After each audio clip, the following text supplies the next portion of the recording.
So Ryan, do you think steroids improves the game of baseball, or do you think it damages it? Well, steroids definitely enhance the physical aspects of the game. I mean, if you're talking about stats, hitting home runs, throwing the ball harder, of course, a enhancement to your body is going to make you a better player. But as far as I think it totally damages the respect of the game of baseball. I'm totally against performance enhancing drugs. I mean, we're making, the youth baseball players think that they're going to be able to achieve all their goals thanks to performance enhancing drugs. And I think that's the wrong thing we need to be teaching the youth.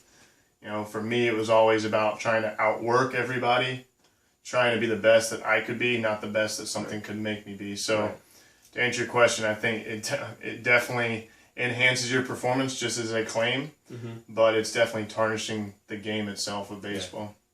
So how often did you see guys when you were in the minors and working your way up through the minors? How often did you see guys who were taking steroids? Right. I mean, I can think back. I mean, this was just a few years ago, but in 2010 that was really when the testing for HGH came about. They've always had testing for HGH, but it was blood tests, which were very expensive. So they came out with a urine test, and when that happened, at the time I was rehabbing after I hurt my shoulder.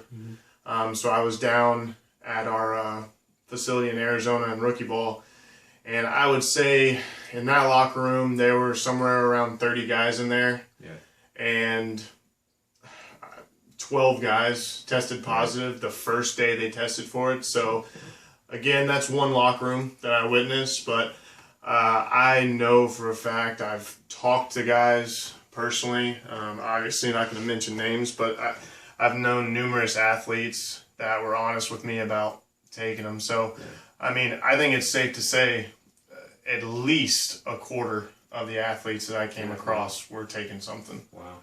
And is there a difference between the majors and the minors? Because I know we see in the news, most of the sports news we see about steroids is talking about the major league level. Right. So what's the difference there? Yeah, I mean, obviously, Major League Baseball players are in the media, so they're going to get the attention, and that's where the money is. So, when guys sign big contracts, that's what everyone wants to know about. Is like, why this guy's making so much money and he failed this test. But there's more numbers in the minor leagues. You're talking about 6 minor league teams at least for every major league team there is. Yeah.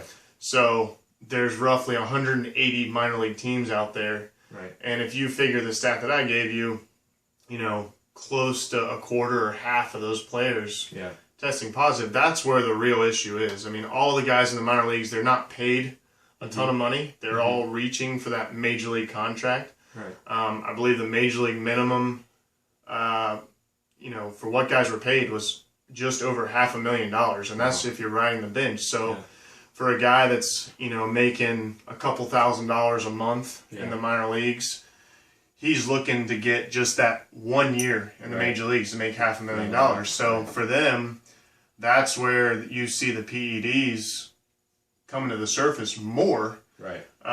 Because they're trying to keep up with the other guys that are on the 180 teams out there.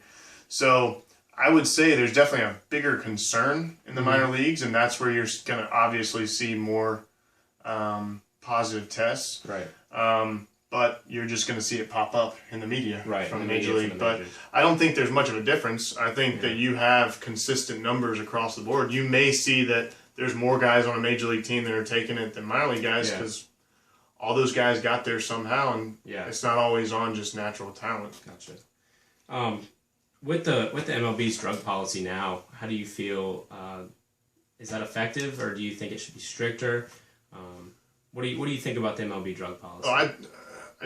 For one, I totally support what they're doing. A lot of people have, they want to scrutinize Major League Baseball. They say, it's the sport's being ruined. It's getting, down in popularity because so many guys are testing positive. But that just goes to show you that Major League Baseball is doing a better job of monitoring it. Right. You don't hear a lot about guys in the NFL and the NBA, NHL. You don't hear guys testing positive, but that's because Major League Baseball has put such an emphasis on this because they're trying to keep the respect of their game intact. So I totally agree with it. I think, honestly, that they could be more strict on it. Yeah. I think that a big problem, part of the reason why it's continuing, well, I'll say they're doing a better job. Every year, they're doing more and more tests. Yeah. Because they want to nip this in the bud. They want to keep this game respected by people. But, you've got to look at, if a guy tests positive, the first time he tests positive for a PED, he's only going to be suspended for 50 games. Mm-hmm. To a lot of these guys, you talk about a guy like Alex Rodriguez, who has signed a $300 million contract over 10 years. That's $30 million a season. Right. So a 50-game suspension, that's roughly a third of his season. Yeah.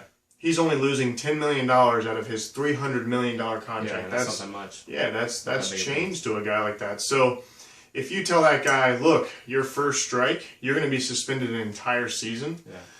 Now these guys are looking at, okay, if I miss an entire season of baseball, look at all these guys in the minor leagues coming up behind me. They may take my spot. Now I lose out on a contract. Or you talk about a guy, okay, your first strike, it's an entire season. Your second strike after that, now you're indefinitely out of baseball. Whereas right now the policy is strike one, 50-game suspension. Yeah. Strike two, 100-game suspension. Those are without pay. And then strike three, you're indefinitely out of baseball. Right. Okay, well, a lot of guys are going to take that risk of those first two strikes to keep building up their numbers, build up their exposure to everyone. They want that contract. So if we go ahead and tell them, look, you're decreasing your chances of a contract because you're out an entire season. Mm-hmm. And if you screw up again, there's no more money for you. Mm-hmm. I think it's safe to say we should scare players more Yeah. into it. And I think that we're getting towards that. And I like that Major League Baseball does that. I think they do a great job. And I've always thought that it's the best route to go is put the fear in the players. Yeah. Well, Ryan, I thank you for your time. Yeah, no problem. Appreciate hearing what you had to say. And, thank you. Yeah, no problem.